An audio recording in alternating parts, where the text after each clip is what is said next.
వెతికి అడుగుతున్నారు అంటేనే మీరు తప్పు చేస్తున్నారో మీరు తెలుసుకోవాలి. మనం బహిరంగంగా వెతుకుతామండి, భేదం చూస్తున్నాము. పాదాలకు నమస్కారం చేస్తే నమస్కారం అవుతుంది. ఇక్కడ ఉంది చూడండి, ప్రవచనం వినడానికి వెళ్ళినప్పుడు మనకు పరమాత్మ ఎక్కడికి వస్తారు?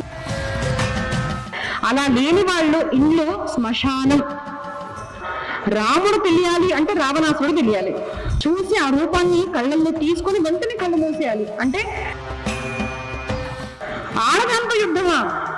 మనసు శుద్ధి, ఆచరణ శుద్ధి ఉంటే అమ్మవారు పలుకుతుంది. అందరూ అర్హులు కాదు, అందరూ భాగ్యంలో అది ఉండదు.